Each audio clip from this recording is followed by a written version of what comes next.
New policing bill being considered by your parliament could have some late amendments. The House of Lords wants to make misogyny a hate crime.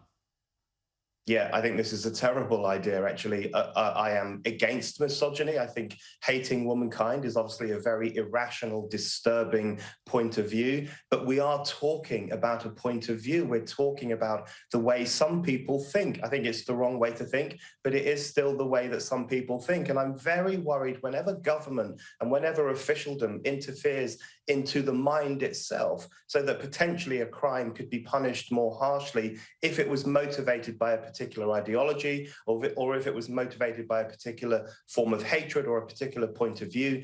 That's where we get to the realm of punishing thought itself. I don't think that's a good way to challenge backward belief systems, and it gives rise to a pretty authoritarian system. But in the community, does it have the support of women?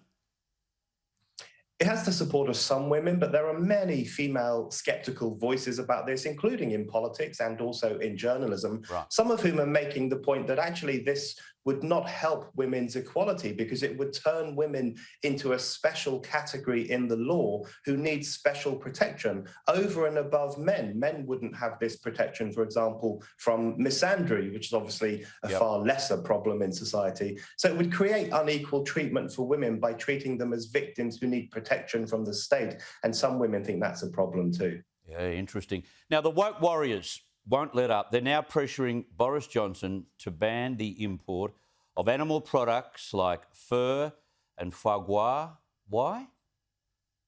I think Boris Johnson has been captured by too many woke voices. So there is currently a discussion within the cabinet about a new animal rights bill and whether the import of fur and foie gras should be banned. And some people say it should, and some people say it shouldn't. I don't think it should be banned, just to put my case. But I think one of the problems is actually Boris Johnson's wife, Carrie. She's referred to often as Carrie Antoinette in the UK because she has so much influence at the heart of power. She's very woke, she's very green, she's very right on.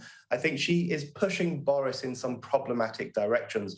And millions of working class Brexit supporters didn't vote the Conservatives in order to be ruled by this rather posh young woman called Carrie, who has all these woke views. So Boris needs to listen to his wife a bit less and to voters a bit more.